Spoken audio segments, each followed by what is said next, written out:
Don't try too hard to catch them off guard. Instead, look for a time when their act falls apart. In a business setting or with a more formal group of people, manipulative people are much less likely to express their emotions or allow for any bursts of frustration or anger. This is unsightly to them, and it makes them appear more childish in comparison to other people with whom they may be competing. Look for a time when they expressed their emotions in a negative way.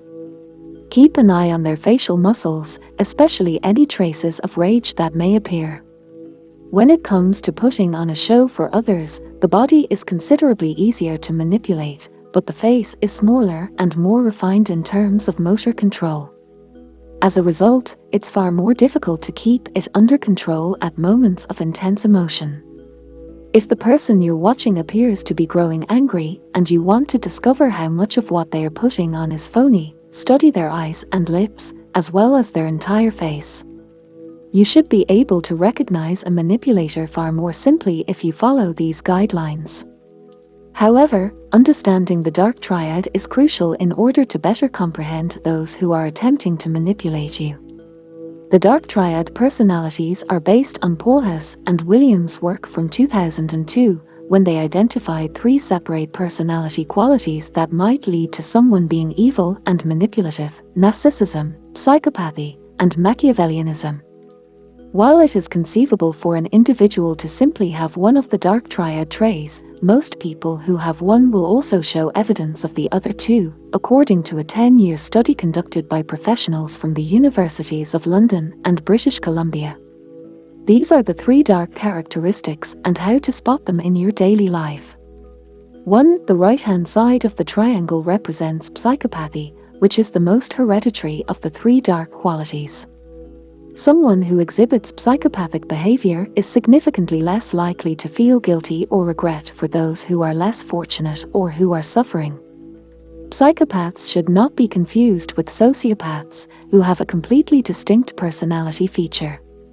Sociopaths are people who, as a result of their upbringing, have a lack of guilt and a proclivity for possibly violent behavior. Psychopaths are born with a lack of empathy and are more likely to engage in aggressive or hostile actions. Psychopaths often inadvertently cause emotional harm to others because they have a poor grasp of social and emotional signs as compared to persons who do. Psychopathic persons have a low level of empathy, which they are often oblivious of until someone points it out to them.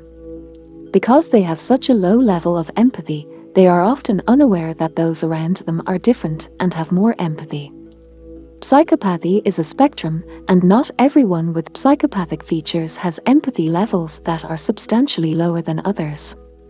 People who suffer from psychopathy should not be confused with those who suffer from psychosis. People with psychopathic personalities may have a proclivity to harm others without malice or intent, but they usually never suffer from delusions or other mental illnesses. Even in extreme circumstances where the psychopath causes harm to others, they aren't usually a huge threat to society since they don't comprehend society and how it works, and society, in turn, doesn't understand people with psychopathic personalities and how they function. If you suspect someone you know or who is attempting to manipulate you has a psychopathic personality or psychopathic features, pay attention to how they interact with others, especially those close to them. How affectionate are they with those close to them or those they are attempting to manipulate? Psychopaths don't generally try to disguise the fact that they have psychopathic qualities of conduct since they don't see why people could be turned off by such apathy. As an illustration of psychopathy, consider the stereotype of a callous, soulless corporate drone. They normally don't have a lot of empathy for children or animals, and they place a higher value on respect and honesty than most people do. In exchange, they don't place a high value on kindness or charity. These are just a few of the major things to keep an eye out for. Being aware of how psychopaths process information is the greatest way to protect yourself against them. Psychopaths who show little to no symptoms of the other 2 features, on the other hand, are unlikely to be manipulative. Psychopaths are selfish because they have no idea what other people want or how to provide for them, let alone why they should. So, if you encounter someone who is incredibly manipulative and appears to be disconnected from their own emotions, they may not be showing psychopathic behavior. In truth, they are more likely to exhibit traits associated with the other two types, narcissism and Machiavellianism, which are the two you should always be wary of when dealing with dangerous and manipulative people. Psychopaths aren't the people you should be looking out for in general, but most psychopaths are selfish and manipulative because they don't know how to be anything else. Show them how they can channel their desires and passions into routes that aren't harmful to others if you can. This is the best way to protect yourself and others from the type of person who is incapable of caring for or sympathizing with others. They are, however, the most benign of the three characteristics. While psychopathic tendencies can sometimes be detrimental to others, psychopaths are most dangerous to themselves. Those who are mentally ill or have a low level of empathy are less of a threat to society and more of a risk to themselves. Keep this in mind, especially if you're in close proximity to someone you suspect of being a psychopath. 2. When it comes to someone you should always be on the alert for, Machiavellianism is a much more harmful trait. Whether you want to find out if someone has a Machiavellian mentality, put them in a situation where they have to talk about people they should care about, they probably won't, or will react strangely to that line of questioning. Machiavellian personalities are wicked and live on malevolent action. They enjoy hurting others and show no guilt when others suffer directly as a result of their actions. Whereas psychopaths have a tendency to damage others without intending to, Machiavellian personalities make it a mission to hurt and suffer others so that they can observe and feel better about themselves and their successes in comparison. That is why it might be difficult for Machiavellian types to exhibit affection or love for those close to them. It can be tough for them to process any genuine love or concern for the well-being of others. If you want to defend yourself against someone who possesses these characteristics, you must first understand what that person's intentions are. What do they want from you and from the world as a whole? If they are trying to influence you for a specific reason, stay conscious of why you're being targeted and act normally. Don't give them the satisfaction of seeing you struggle or that they've altered your attitude or made you uncomfortable or unhappy in any way. They gain immediate enjoyment from having control over you if you let them know that they've had an influence on you. This is precisely what you want to avoid while speaking with a Machiavellian personality who feeds on their power over others when they know how to manipulate people the best.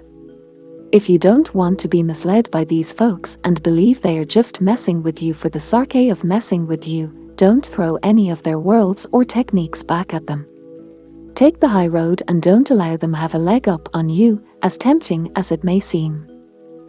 Bullies on the playground are frequently Machiavellian in temperament as adults. Few people, however, are solely Machiavellian. Although some people simply display this dark trait, many more people display both this dark trait and the third and last member of the dark triad, which is undoubtedly the most dangerous to be around of them all. In 1899, there was a case of an Austrian woman with severe stomach problems who was treated using hypnosis. No matter how hard she tried, she couldn't keep her food down. She also tried everything.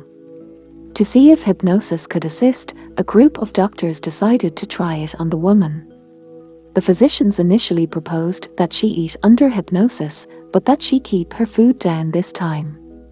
She began vomiting as soon as she ate, despite her best efforts. They kept making the same advice, but it was ineffective, regardless of how many times they tried. One of the doctors came up with a concept that might work after much consideration. Instead of asking her stomach to keep the food down, he believes he can mislead her mind into thinking she hasn't eaten anything at all. How could she puke it up if she didn't have anything in her body? The woman ate a big supper and then promptly forgot that she had eaten anything at all. The idea was repeated several times while she was hypnotized, and she was able to start eating again. Yetter, 2017. Since its debut, hypnosis has been met with skepticism. They have questioned its veracity, attributing it to a comedy or a trick performed by magicians at gatherings. You wouldn't even consider doing it unless you've personally experienced it. This could be due to the fact that you don't know anything about it and haven't done any investigation. This is where this book's chapter comes in. Hypnosis has a long and illustrious history. Whether de Cuvilliers or Dr. James Braid, a Scottish surgeon, coined the phrase is a point of contention. Whatever the case may be, hypnosis was first proposed in the 18th century. A German doctor named Franz Mesmer claimed to have discovered animal magnetism. Animal magnetism is a fluid that can circulate between humans, animals, plants, and other objects. This impenetrable fluid can be utilized to control or affect the actions and behaviors of others. Of course, he was seen as a quack, and his methods were ridiculed by many. However, in the medical area, the thought of being able to alter people's behavior and activities has piqued curiosity. The work has continued to be examined and studied in the 20th and 21st century due to perseverance. Through increased understanding, hypnotic professionals have given the craft a name.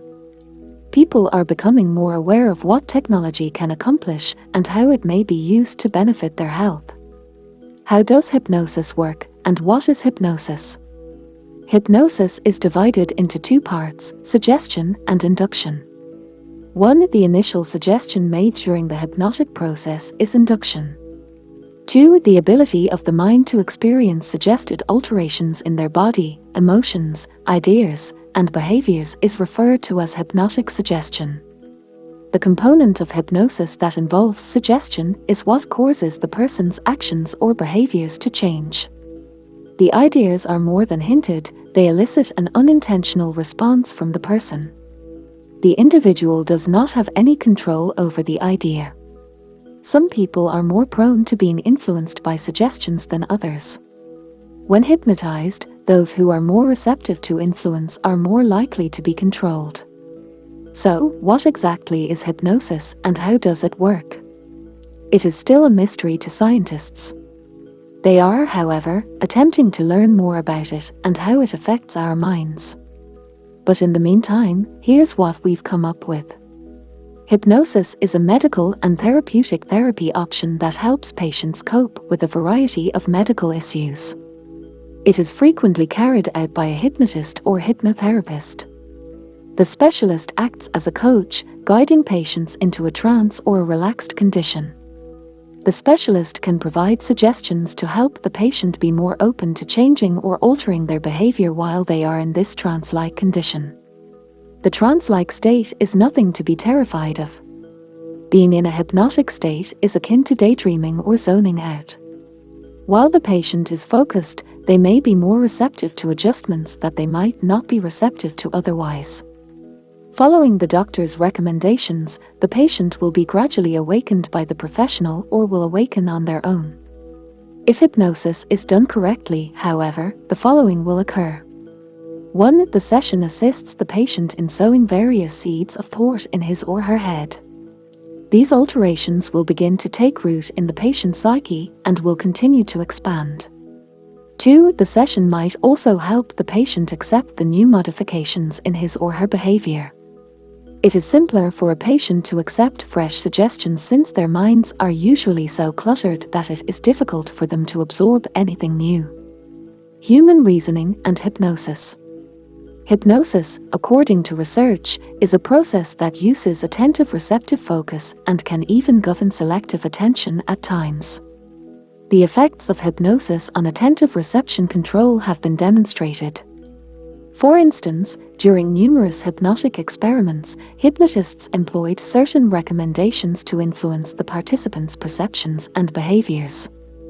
During hypnosis, suggestions have utilized on the individual to elicit agnosia. This is when the brain is in a situation where it can see what is going on but is unable to identify other external stimuli.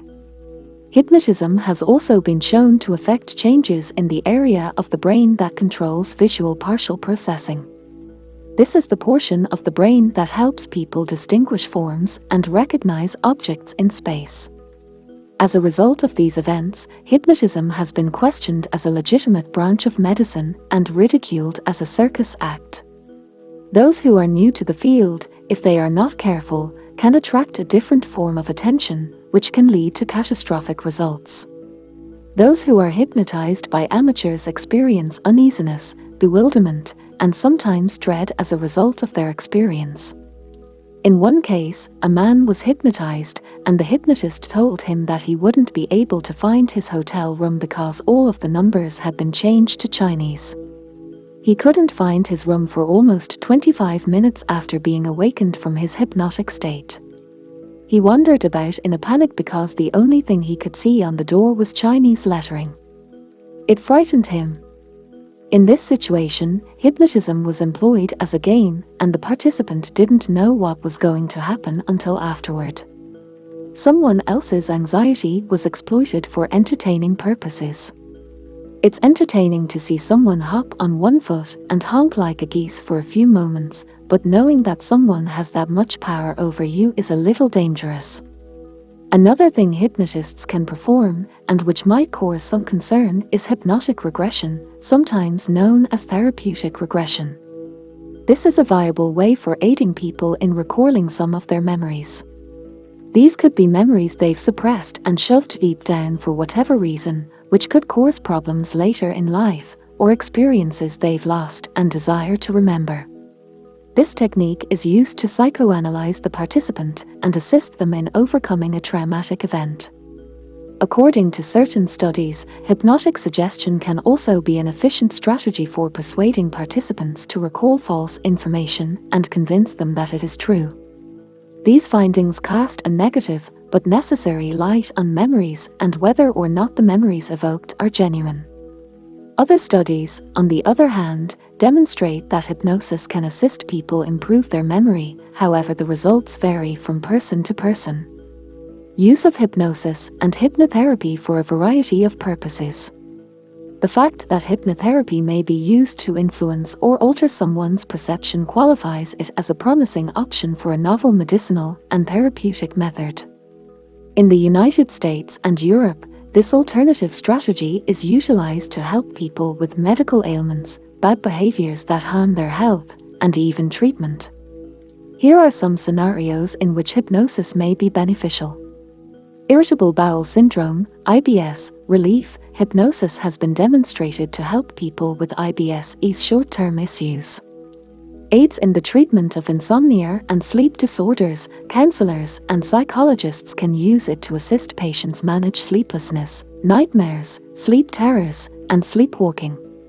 These specialists will utilize self-control and relaxation strategies to help maintain these circumstances in these cases.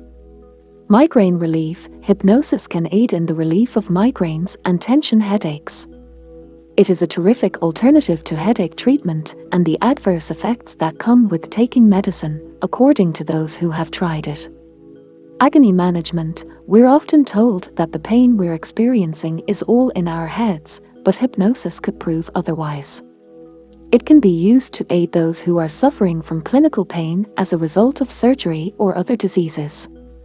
Quitting smoking. This is a terrific technique to assist folks who wish to break unhealthy habits like smoking but lack the willpower to do so. Weight control. Similar to the scenario at the start of the chapter, there is a sensation of being able to control your life even if only subconsciously.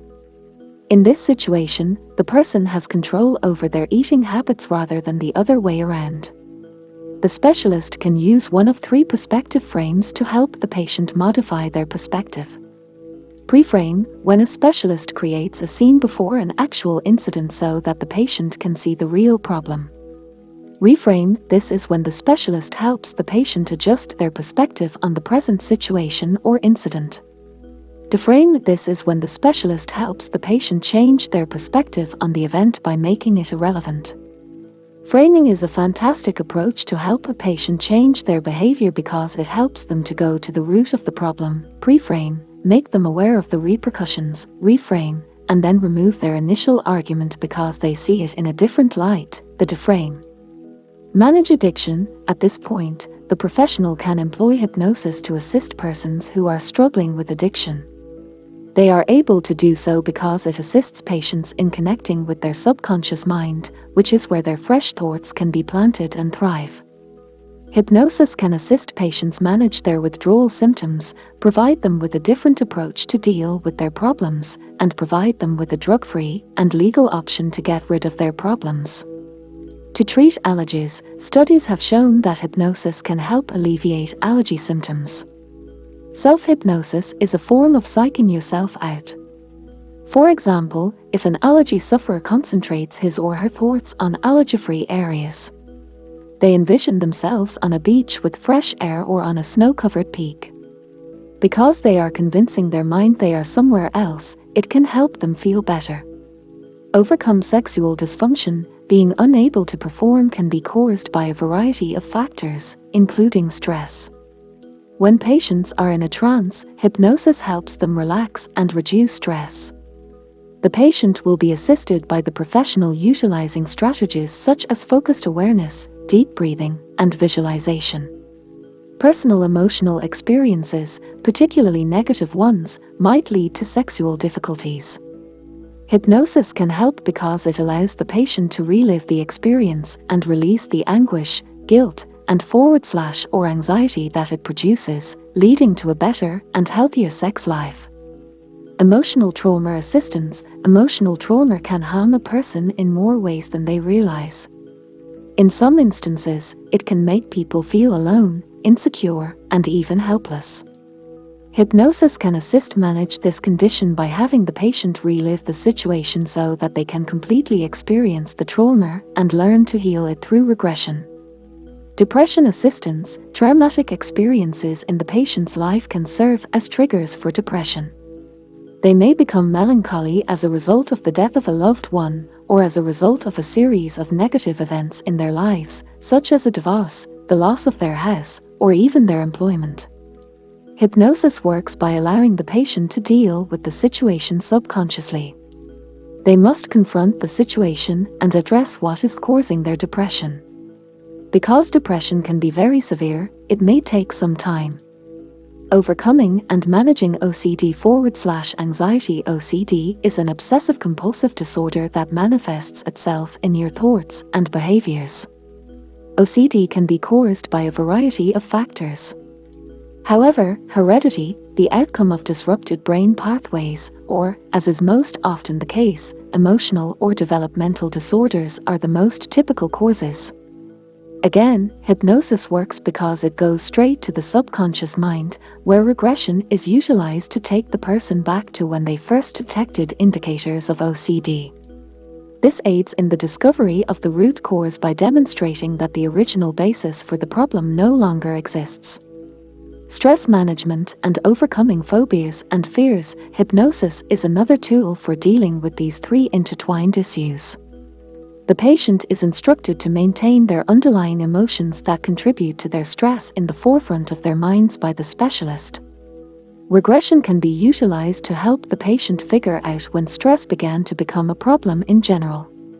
They can start addressing the issue and discover that those reasons no longer have power over them once they understand out why they became stressed or where their anxieties came from. 2017 Hypnosis Training Academy. Chapter 7 Mind Control in Dark Psychology.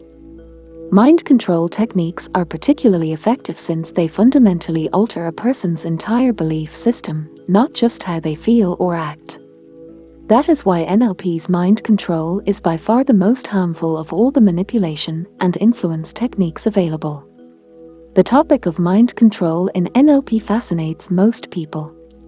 That's because, as humans, we're hesitant to think that someone else could control our ideas and emotions and manipulate us like puppets for his own ends.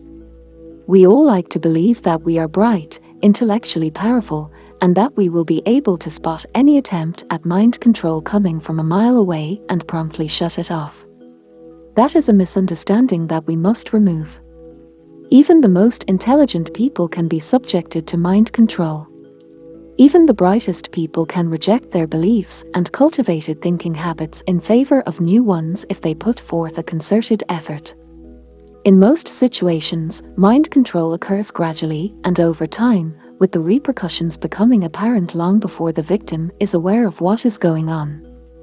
At any given time, your mind receives a large amount of data and only analyzes a small portion of it. There are thousands of things that you will miss if you look straight ahead of you, just within your field of vision, and your brain will only pay attention to the ones that it believes are significant. One of the 5 senses you have is sight. You are taking in information through each of those senses at any one time without being consciously aware of it.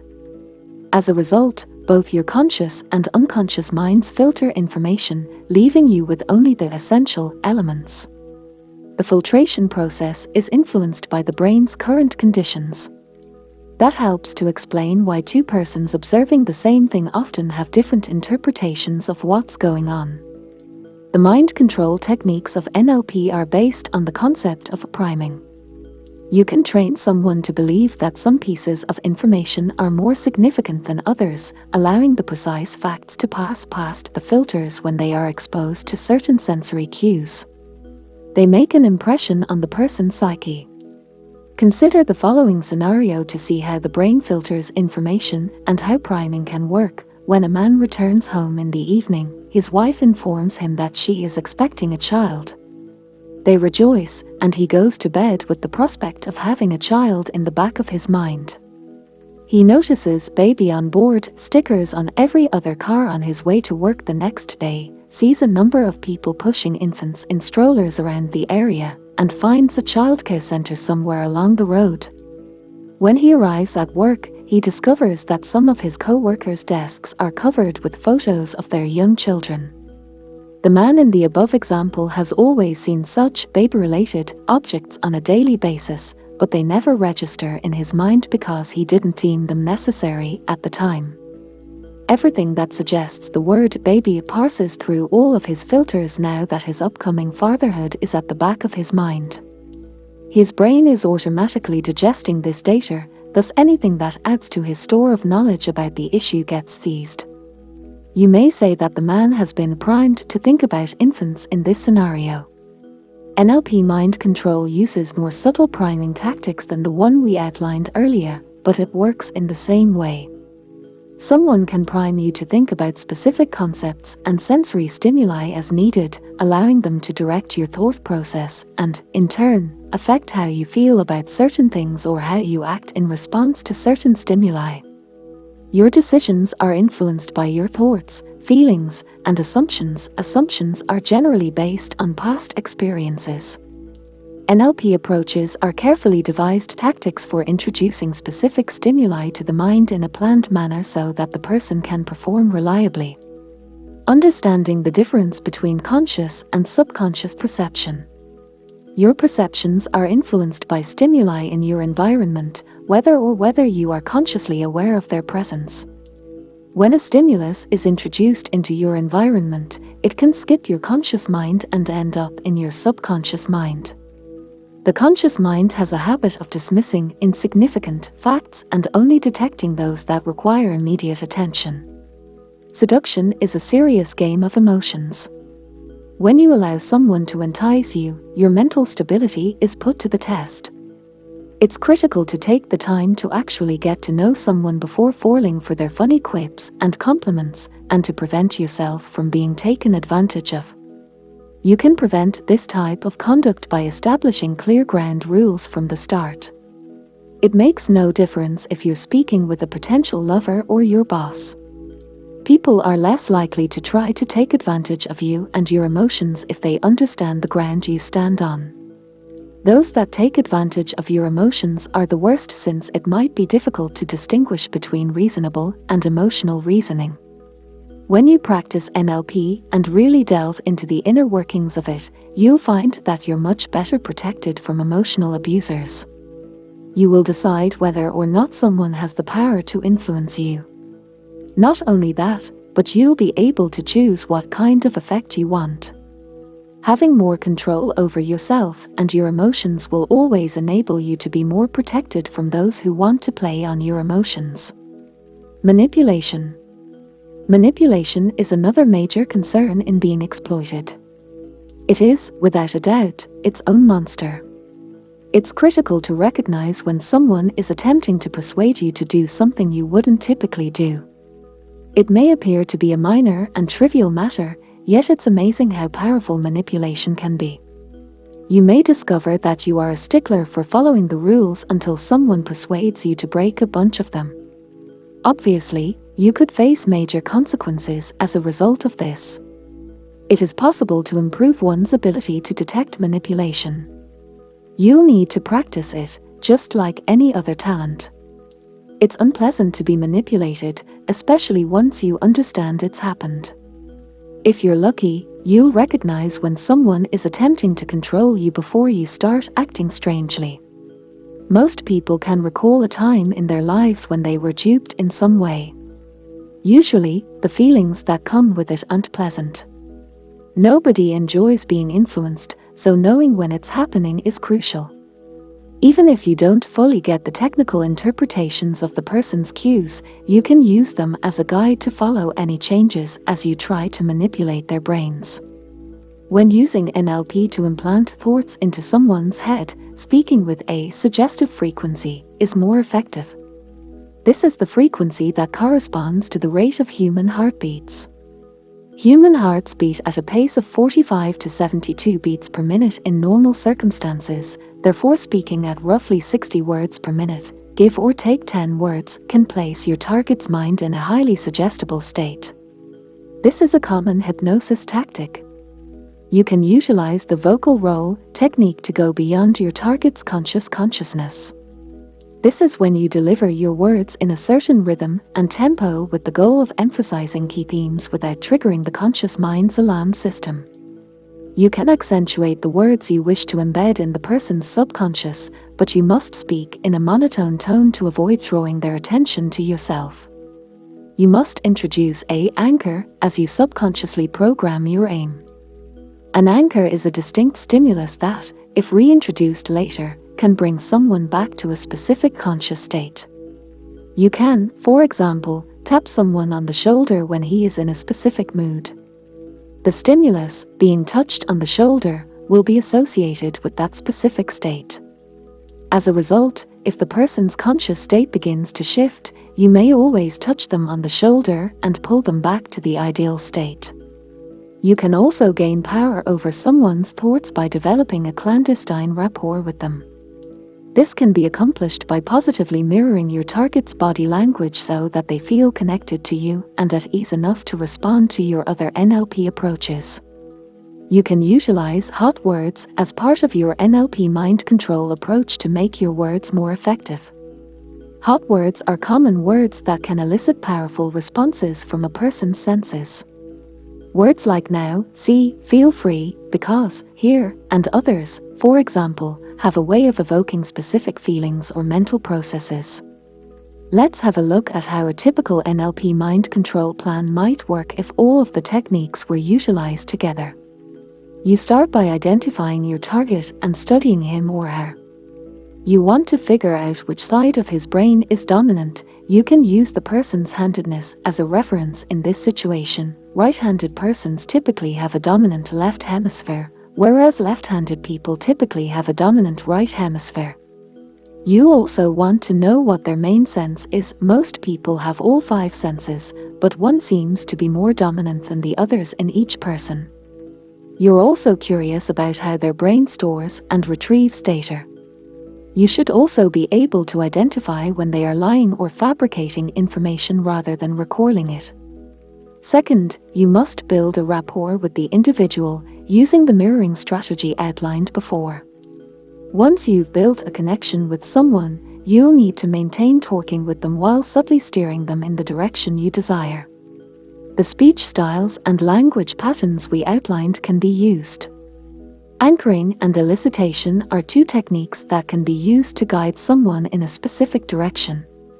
We've already talked about anchoring, but it's worth mentioning that when choosing an anchor, you should go for something distinctive that you can control on cue.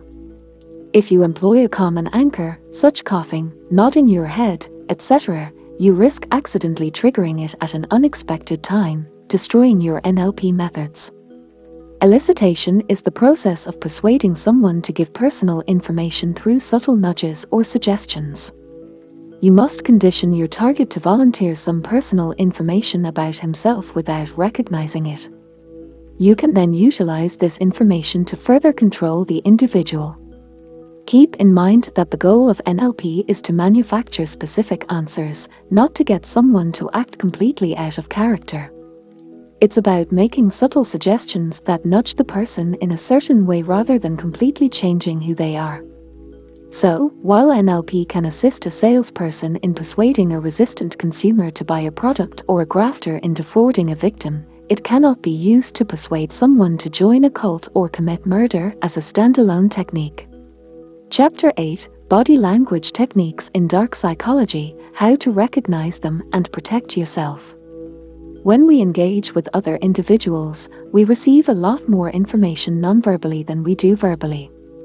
For many people, this is surprising to hear because when they think about communication, speech is usually the first thing that springs to mind. When you want to express information to another individual, such as in a greeting exchange, you do so verbally.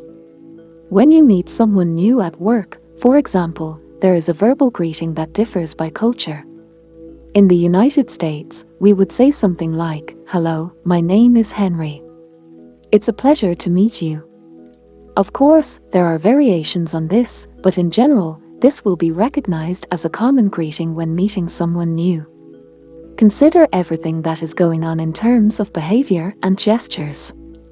The significance of nonverbal communication becomes evident at this point. What would you think if you were presented to someone and they merely stood there, with no body movement and a completely flat, emotionless face, and said the words above? You'd start to suspect they were a robot rather than a human. This is because, aside from the traditional greeting words we hear when meeting new people, there is a wide range of anticipated and accepted actions, gestures, and facial expressions that normally go hand in hand to make things look and feel conventional and normal. In each second of engagement, there are so many things that happen. All of these things happen, and we pick up on them automatically, just like other day-to-day routines that we take for granted and scarcely think about. There are also micro-expressions that we pick up unknowingly because they occur so quickly that our conscious minds are unable to process them in a way that allows us to notice them. Micro-manifestations, according to David Matsumoto, PhD, are unconscious, extremely rapid, occasionally full-face expressions of an emotion. We frequently talk about how certain people give us vibes, and we can't always explain why we have these strong sentiments about them. The fact that we pick up on micro-expressions unintentionally, and that this helps feed our overall impressions of individuals, is a good clue that the unexplained vibes or energy we get from others are similar to the information we are receiving but not actively engaged in at the time. Psychopathic persons have a low level of empathy, which they are often oblivious of until someone points it out to them. Because they have such a low level of empathy, they are often unaware that those around them are different and have more empathy. Psychopathy is a spectrum, and not everyone with psychopathic features has empathy levels that are substantially lower than others. People who suffer from psychopathy should not be confused with those who suffer from psychosis. People with psychopathic personalities may have a proclivity to harm others without malice or intent, but they usually never suffer from delusions or other mental illnesses. Even in extreme circumstances where the psychopath causes harm to others, they aren't usually a huge threat to society since they don't comprehend society and how it works, and society, in turn, doesn't understand people with psychopathic personalities and how they function. If you suspect someone you know or who is attempting to manipulate you has a psychopathic personality or psychopathic features, pay attention to how they interact with others, especially those close to them. How affectionate are they with those close to them or those they are attempting to manipulate? Psychopaths don't generally try to disguise the fact that they have psychopathic qualities of conduct since they don't see why people could be turned off by such apathy. As an illustration of psychopathy, consider the stereotype of a callous, soulless corporate drone. They normally don't have a lot of empathy for children or animals, and they place a higher value on respect and honesty than most people do. In exchange, they don't place a high value on kindness or charity. These are just a few of the major things to keep an eye out for. Being aware of how psychopaths process information is the greatest way to protect yourself against them. Psychopaths who show little to no symptoms of the other two features, on the other hand, are unlikely to be manipulative. Psychopaths are selfish because they have no idea what other people want or how to provide for them, let alone why they should. So, if you encounter someone who is incredibly manipulative and appears to be disconnected from their own emotions, they may not be showing psychopathic behavior. In truth, they are more likely to exhibit traits associated with the other two types, narcissism and Machiavellianism, which are the two you should always be wary of when dealing with dangerous and manipulative people. Psychopaths aren't the people you should be looking out for in general, but most psychopaths are selfish and manipulative because they don't know how to be anything else. Show them how they can channel their desires and passions into routes that aren't harmful to others if you can. This is the best way to protect yourself and others from the type of person who is incapable of caring for or sympathizing with others. They are, however, the most benign of the three characteristics. While psychopathic tendencies can sometimes be detrimental to others, psychopaths are most dangerous to themselves. Those who are mentally ill or have a low level of empathy are less of a threat to society and more of a risk to themselves. Keep this in mind, especially if you're in close proximity to someone you suspect of being a psychopath. 2. When it comes to someone you should always be on the alert for, Machiavellianism is a much more harmful trait. Whether you want to find out if someone has a Machiavellian mentality, put them in a situation where they have to talk about people they should care about, they probably won't, or will react strangely to that line of questioning. Machiavellian personalities are wicked and live on malevolent action. They enjoy hurting others and show no guilt when others suffer directly as a result of their actions. Whereas psychopaths have a tendency to damage others without intending to, Machiavellian personalities make it a mission to hurt and suffer others so that they can observe and feel better about themselves and their successes in comparison. These feelings might be faint or powerful, and they can sometimes elicit a significant reaction during a first meeting. Perhaps this person reminded the person of someone who had injured them when they were younger, or of a former experience that had left a lasting impression on them. Whatever the case may be, it might be a strange sensation to have feelings for someone before they have even opened their mouths. But let's take a closer look at the welcome and see what happens during this little conversation. When a person meets someone formally, such as in an American workplace, they will extend their hand slowly or swiftly, offer hard or soft pressure in a handshake, and usually look the other person in the eyes. He or she may be smiling to portray a cheerful and welcoming tone, or harsh to convey superiority and demand respect. The way a person stands, the way their eyes are oriented toward you or darting around in the background, even whether their feet and shoulders are oriented toward you or facing at an angle, all send you conscious and unconscious signals that tell you about this person, whether you like them or think they like you, and so on. When small interactions like this are extensively analyzed, it becomes clear that the amount of information being shared in each microsecond is significantly greater than anyone could consciously perceive or keep track of. The brain accomplishes significantly more than we realize. The handshake has a lot of connotation because it was developed through cultural analysis of prevailing behavior. We quickly addressed the factors that go into how you shake a hand, from the amount of pressure you use to the posture of your hand. These things are picked up by the person whose hand you are shaking as subtle nonverbal and unconscious cues. Similarly, your face will transmit many messages to the person you are greeting, which can have a significant impact on their first impression of you. If you want to make a good impression on someone in order to gain their favor and later use manipulative techniques on them, it's critical that you ingratiate yourself with them so that they not only trust you and regard you as a friendly figure in their lives, but also that they don't suspect you of any ulterior motives. If you've previously established yourself as a non-threatening and non-challenging friend in terms of dominance or hierarchy, it'll be a lot easier to assert your influence afterwards.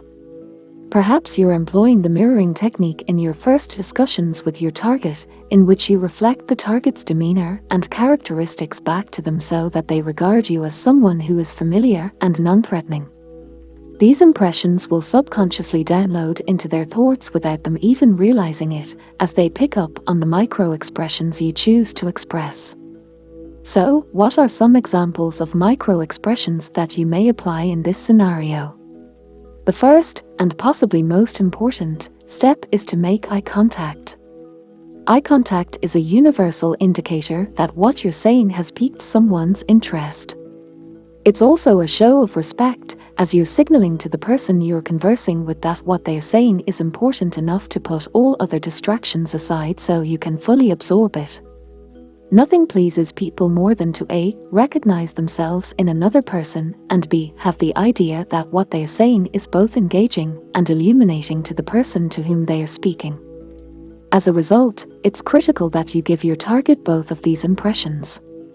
You accomplish this by making direct eye contact, but not so much that you appear weird.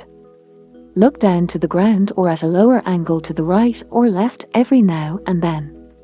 This indicates that you are considering and processing the words being stated, as well as focused on them. This will convey the sense that the speaker's words are important and should be considered. Maintain a genuine smile while conversing, and try to laugh at the other person's humor. Nothing is more endearing to a person than conversing with someone who shares their sense of humor. Granted, there will be instances when you don't find what the person is saying to be particularly amusing, and in these cases, you'll need to deliver a courtesy chuckle, but it must be genuine, otherwise, the relationship will quickly devolve. Make sure your body is aligned toward the speaker by checking every now and then during the discussion. You don't have to face them directly in the opposite direction, since this could be tough or intimidating, but make sure your feet and shoulders are at least at a 45-degree angle to facing them straight on. Holding your body in this position communicates that you are continually engaged in the conversation. You also have to overcome the impulse to look at your phone or fidget in other ways that you're used to doing when dealing with other people. We've all been guilty of sitting at the table or in the living room, idly scrolling through social media to keep our hands occupied while listening to another person in the room speak. However, this is not something you want to do when speaking with someone with whom you want to establish a connection. If you pull out your phone to check messages in the middle of a conversation with your target, he or she will immediately assume that you are only talking to them because you feel obligated, and that you would rather be doing something else or talking to someone else. Set your phone to silent or leave it at your desk, as this will work against your final purpose. Full awareness of yourself and your body is the key to a good interaction in this and many other situations. Micro-expressions, as defined above, are expressions that are so little and quick that they are taken up instinctively rather than actively, such as a grimace or a big grin. Micro-expressions of boredom or any other feeling that goes against what you're attempting to say could be picked up by your target, ruining your goals even if they are not aware of it. These similar techniques can be used in the dating world. Let's take a look at a young man approaching a young woman. He is conscious of himself and will be mindful of the messages his body language sends. He'll also pay attention to the woman's body language and nonverbal communication. At a party, a young woman sits alone on a couch. She has one nearby friend who is conversing with another man, so she occupies herself by glancing at her phone and passively drinking from a bottle of beer. Because he is drawn to the young woman, the young man, let's call him Frank, decides to approach her. So, what does he do right away? You haven't been listening if you said, walk right up to her and say hello. The first stage is to keep an eye on things.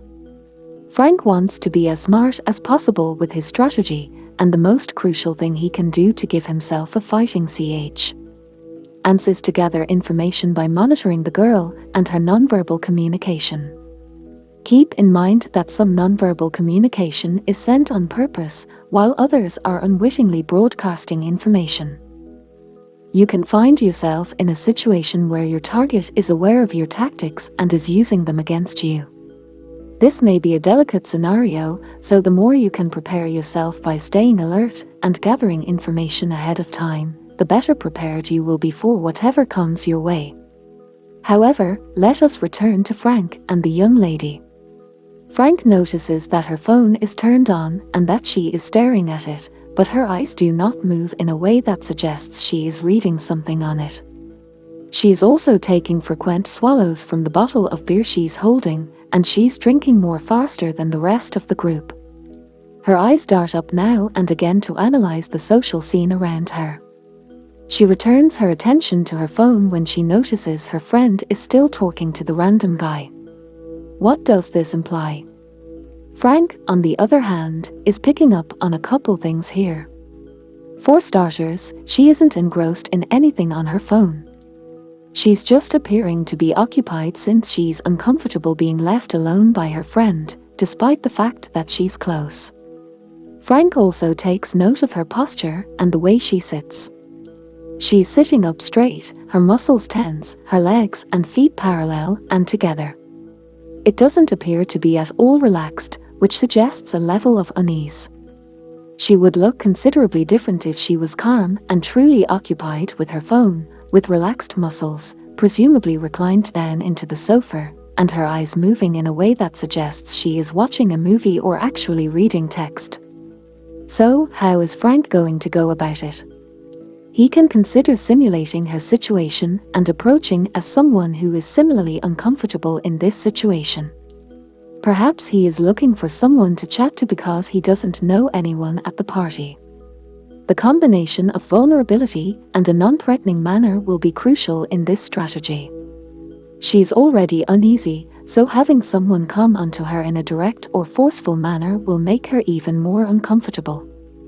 Frank will make certain that he is also holding a beer in order to avoid approaching her and placing her in the exact center of his attention and consciousness. She will sense this and may get self-conscious as a result. If Frank shifts his focus away from her and into his drink, perhaps even looking at his phone, very sparingly, she may feel less in the spotlight. Frank walks up to me and smiles awkwardly. He grabs her attention and extends his hand to introduce himself with a sincere smile. She accepts it with a smile. Then he asks if she wants to sit next to him.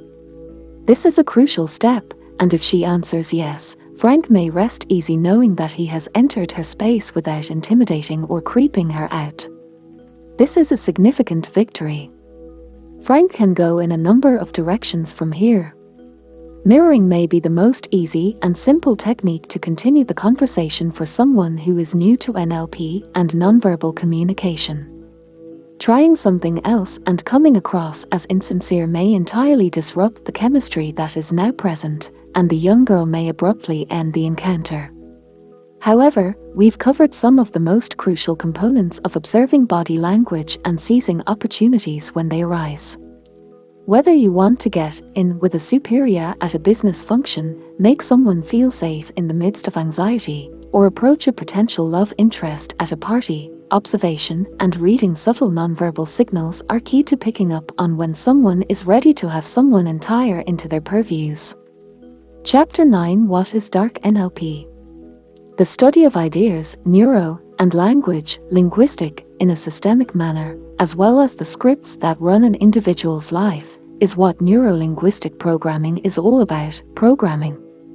It is concerned with the comprehension and development of the mind, as well as the overall comprehension of the mind's language in connection to how it is created to work, and how it is shaped by an individual's particular experiences. It's nothing more than an investigation of a person's subjective reality. A thorough grasp of mental language affects all elements of a person's life, from interpersonal relationships to communication abilities with friends and clients to overall life outcomes. It's a comprehensive analysis that considers an individual's spirit, body, past, and present.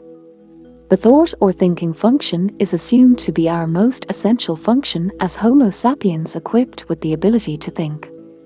NLP, on the other hand, teaches that no thinking process exists in isolation because it is a result of one's perspective. It is based on the assumption that perception is reality and that the things we think are colored by our thinking style. There are several ways of thinking about and interpreting reality for different people. NLP aids in the comprehension of these numerous representational systems in order to assist each individual in narrowing down his or her own system. It aids in the comprehension of the three sorts of thought patterns. Visual metaphors and photographs are both included in this category. Sound, auditory, hearing. Kinesthetic is concerned with the five senses as well as gut instincts. According to NLP, a person can have complete control over his mind and, as a result, his life. Unlike psychoanalysis, which focuses on why, NLP emphasizes how. NLP's operation. NLP may appear or seem like magic or hypnosis if you're new to the field. This topic delves deep into the unconscious mind of the patient and filters through many layers of beliefs and the person's approach or vision of life to determine the early childhood experiences that are responsible for a behavioral pattern while a person is undergoing therapy. According to NLP, everyone possesses the resources necessary to make positive changes in their lives. The approach taken here is intended to assist in the facilitation of these adjustments. NLP is typically taught in a pyramidal format. Those multi-thousand-dollar workshops, on the other hand, are reserved for the most advanced skills. To simplify this complex topic, the NLPer, as those who utilize NLP are known, pays close attention to the individual they are working on / with at all times. Most NLPers are therapists, and they are almost always well-intentioned.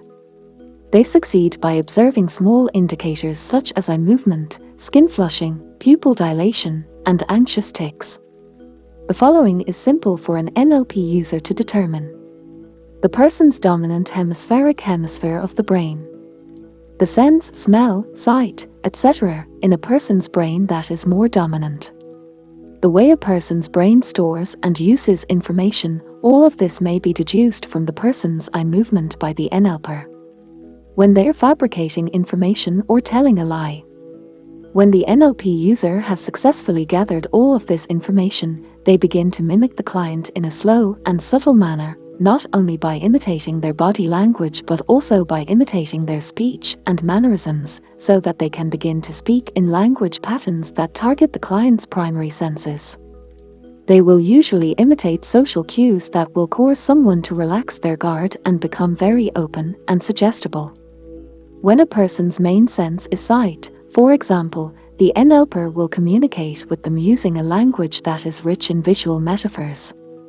Do you see what I'm talking about, or why don't you look at it this way, they'll say. A person with a stronger hearing sense will be addressed with auditory language such as listen to me, or I can hear where you're coming from. To establish rapport, the NLPer imitates the other person's body language and conversational habits. This rapport is a mental and physiological state that occurs when a person loses control of their social senses. It is carried out when they begin to believe that the individual with whom they are chatting is similar to them. Once the NLPer has established rapport, they will take command of the interaction by gently and subtly leading it. Because they have previously duplicated the other person's conduct, they will now try to make minor alterations in attempt to exert some influence over the person's behavior. This is accompanied with some comparable subliminal language patterns that lead to queries and a phase of other tactics. The NLPer will be able to tweak and twist the person in whatever direction they choose at this point. This only occurs if the other person is unable to determine that something is going on because they believe everything is happening naturally or that they have given their assent to everything. This indicates that while it's difficult to use NLP to persuade others to act out of character, it may be used to persuade people to respond within their regular range of character. This might be in the form of persuading them to donate to a good cause, or persuading them to finally make the decision they've been putting off, or persuading them to spend the night with you if they've contemplated it before. The NLP user's goal at this phase could be to either elicit or anchor. They use both leading and words to get the person to an emotional state, like as grief, while they are eliciting. Once they've elicited this condition, they can use a physical cue to encourage it, such as touching the other person's shoulder. Theoretically, if the NLP user repeatedly touches the person's shoulder in the same manner, the same emotional state will reappear. However, this is only possible because the other person has been successfully conditioned. It is extremely possible for the therapist to take a content-free approach to NLP therapy, which implies that the therapist can work well without taking a critical look at the problem or even understanding what the problem is. This means that the client can maintain their privacy because the therapist does not need to be informed about whatever occurrence or issue occurred previously. Additionally, prior to the start of therapy, there is an agreement that the therapist will not disclose any information, ensuring that the relationship between the therapist and the client is kept private. Because NLP adheres to the notion that the nature of human creation must be perfected, every client is urged to identify the sensitivity of their senses and use them to respond to specific situations. In fact, NLP embraces the concept that the mind can find treatments for ailments and illnesses. NLP approaches involve a non-invasive, drug-free therapy that allows the client to discover new ways of dealing with emotional issues such as poor self-esteem, lack of confidence, anxiety, and toxic relationship patterns.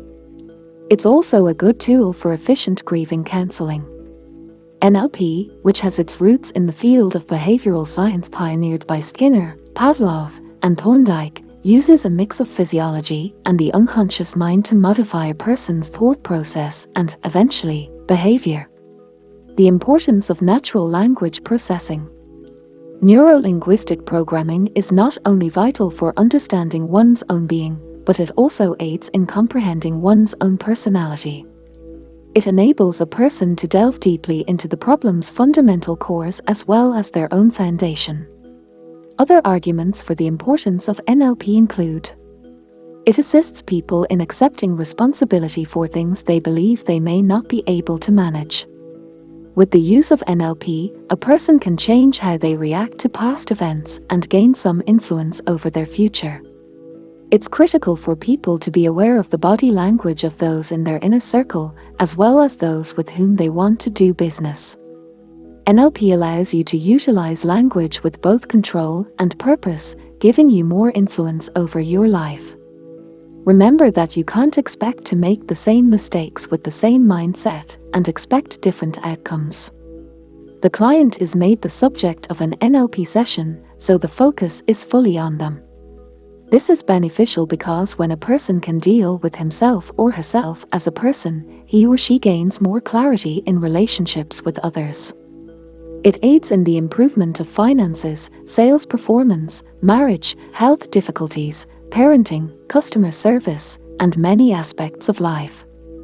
This is because it aids in an individual's holistic progress, and when a person is whole, so are his interactions and relationships with himself and others. It aids in the targeting of your beliefs, thoughts, and values, as well as the development of particular behaviors. It also aids in the targeting of a person's brain processes.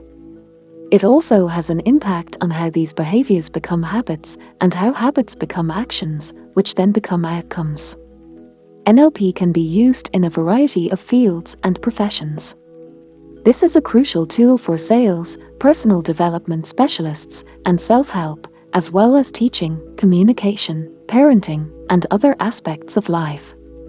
Methods of Dark Persuasion, Chapter 10. The goal behind each behavior distinguishes persuasion from dark persuasion. A persuasive individual can persuade someone to do something without having to consider the techniques or have a motivation. Dark persuaders, on the other hand, are aware of their motivations and have a larger picture in mind. They understand their targets and what inspires them to use certain strategies to persuade them. Dark persuasion techniques that are used frequently. There are 9 common strategies used by dark persuaders to successfully persuade their victims. The persuaders are well aware of their targets and will use deception to achieve their goals. Getting your foot in the door. This is more of a guiding philosophy for many dark persuaders. They begin by asking for tiny favors from their victims before moving on to larger favors. They will first ask you for a small favor in exchange for your willingness to assist them. The persuader then asks for something bigger, which will allow you to keep working on something you had previously agreed on. Dark persuaders understand that requesting a minor favor will boost your chances of receiving more prominent backing.